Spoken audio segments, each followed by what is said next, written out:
All right, welcome to another edition of Sign or Decline. Landry Locker of the Locker Room with Cody Stoots of Cody Stoots channel and Houston Football. This is one that I've been waiting for a while. Should the Texans sign Saquon Barkley?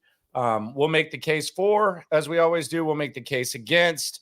We'll give you some facts, and then we'll give you a verdict. We'll be doing this throughout free agency, which is fastly approaching. And I think regardless of what your answer is going to be here with Saquon Barkley, I think even the majority of the fan base and the majority of the media types that don't value the running back perhaps as much as I do, they at least got to admit that if it's not Saquon Barkley, the Texans got to be in this running back market in some way, shape, or form. Probably even on top of bringing back Devin Singletary. Yeah, that's something that the Texans have to invest in. They have one running back on their roster, on their active roster right now. It's some practice squad guys they've signed to future contracts, but it's Dameon Pierce.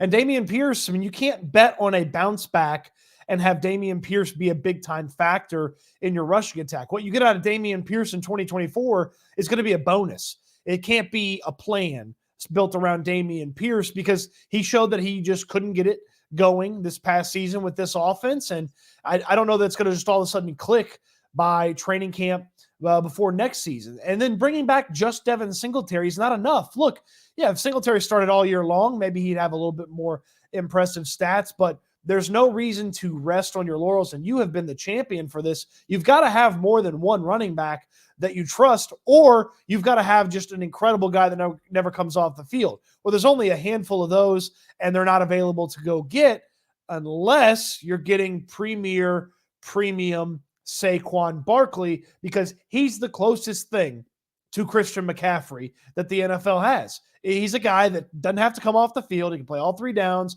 He can do it all. And when healthy, he can do Christian McCaffrey type things. He's not as good as Christian McCaffrey, but he can do those type of things. Yeah, and I think him, Bijan, obviously Bijan, we haven't seen it yet. He's going to have his chance to do it. But my thing is this, like, you have to have multiple backs. I mean, even in the Super Bowl with Christian McCaffrey, you had Elijah Mitchell come in and spell him a little bit. The Texans, I think Dameon Pierce played one snap in the entire playoffs on offense or something like that. That's just not really going to get it done. The Saquon Barkley questions, I know there's questions of durability, although the significant time he had the one season-ending injury. Statistically, if you're just looking at stats, his stats aren't going to look good. Less than 4 yards per carry last year. Plays in a really bad offense. Even Daniel Jones went down last year, wasn't good. Led him to the playoffs, though, the year before last. So, yeah, the stats aren't good. I wouldn't read too much into it.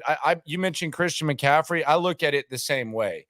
Similar-ish questions. Never really been in a situation where you can compete. We think the Texans are in position to compete. Perhaps a breath of fresh air. Guys around him. This would probably be the best squad that he's had around him on that side of the rock with what the Texans got on offense. So it just seems like even at the price that's been reported by the New York Post, that was the Giants' max offer, 3 years, $23 million. It just seems like even if it goes bad, okay, like that's nothing. That's 3 years, $23 million. Even if it's more than that, even if it's closer, like somewhere in between the Jonathan Taylor and you have to outbid someone, I just think it's a risk worth taking with CJ on his rookie deal and with all the other guys you have on their rookie deal. I mean, 2023 wasn't the best season by any means. We're 1 year removed from him playing the best football of his career. Like 2022 was the best season he had. It was better than his rookie season. He was more successful. He was more effective per carry. He had more yards. I mean, he was better in 2022 than his incredible rookie season. And we're 1 year removed from it. And two, I feel like Saquon Barkley had a lot of reasons to make business decisions last year, had a lot of reasons to not give 100% effort because the Giants weren't going anywhere and didn't invest in him long-term. If you go to the negotiating table, you take care of this guy, you pay him well, and he's got motivation to have that pay off for you, I feel like this could be a really nice signing for somebody, and it's a guy the Texans should certainly at least check out. Who knows if he gets on the market? I think we're 3 days now.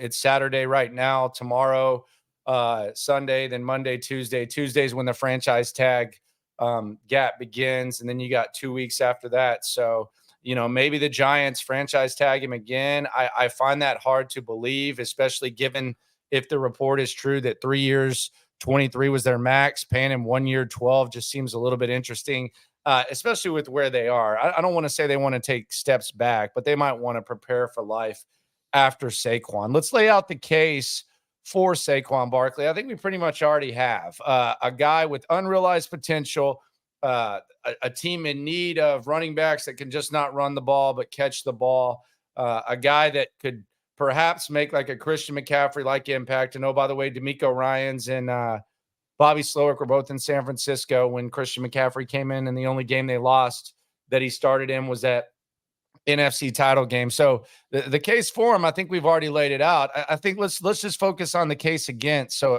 to avoid repetitiveness. I think the case against here is really if you like another running back more. Like, and there's no right answer there. We're not going to tell you what to think, but if you like, it's a pretty relatively big running back market, specifically in free agency. If you like another running back more, then I think that's the case against Saquon Barkley. Yeah, if you like, say, Josh Jacobs or Derrick Henry or something like that a little bit more, I certainly would understand that. And there's going to be conversations about durability, and there's going to be conversations about, well, how many games did he play, and can you trust him? Look, I understand that the leg exploded in 2020 and he only played in 2 games, but 13, 16, and 14 after that, that's 43 games the past 3 seasons. That's more games played over the past 3 years than Derrick Henry, Jonathan Taylor, Christian McCaffrey, Nick Chubb. It's the same amount of games as David Montgomery. It's more games than James Conner. It's the same amount of games as Aaron Jones, as Alvin Kamara. Like, the durability is not that big of a question when you start thinking about Saquon Barkley. He's a unique running back from an athleticism standpoint. So to put him in there, yeah, that's the durability. I understand if that's an issue for you, but it's not really that big. The thing about Saquon is the investment in him, it probably keeps you from having a good backup. So if he does get hurt, if that does pop up, if he does miss, say, a month, your backup's not going to be as good as Devin Singletary was for Dameon Pierce. You had the ability to sort of maneuver and shift things around. An investment in Barkley keeps you from having a really solid number 2. And honestly, Landry, it probably means that Saquon Barkley is the 1 and Dameon Pierce is the 2, and then figure out that third running back on the roster. So, I don't want to turn this thing over to Dameon Pierce. So I'd understand if people are worried that, hey, if he's got to miss a handful of games, that the backup running back situation isn't going to be as good as, investing in a mid-level guy and bringing back Singletary. So I'll listen to that argument as well. See, I don't know if that's necessarily true. I could see the market speaking to Devin Singletary, and I could see the market speaking to other guys to where, you can bring them back on 1 year, $4 million, $5 million deals, because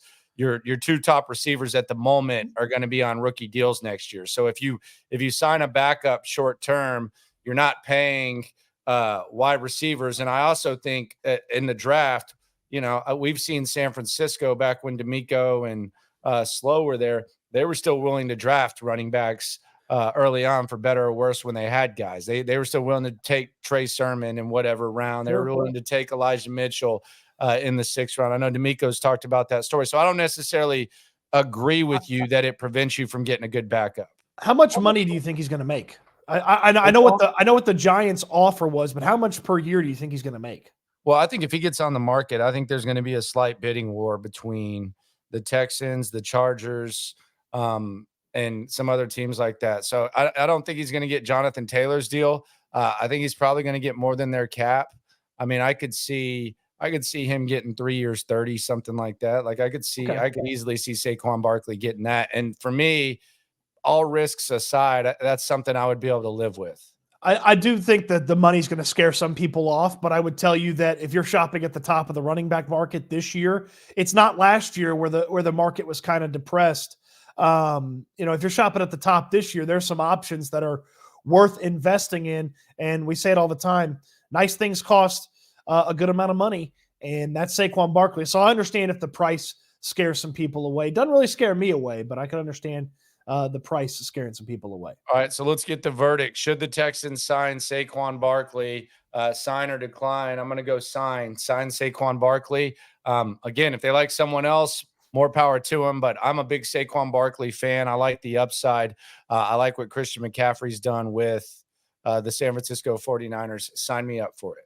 I'm a sign as well. I feel like he would be an incredible addition to this offense, and it gives you a bunch of unique, physically gifted guys throughout this offense. When you think about what Tank Dell's been able to do, Nico Collins using his side speed combination, and then Barkley, one of the most athletic running backs in all of football. It gives you a really unique aspect to your offense. You would have a really good argument to put together, not only in the AFC South, but around the AFC, the best 1-2 wide receiver and running back combination. You'd have a really good argument for being near the tops in a lot of consideration.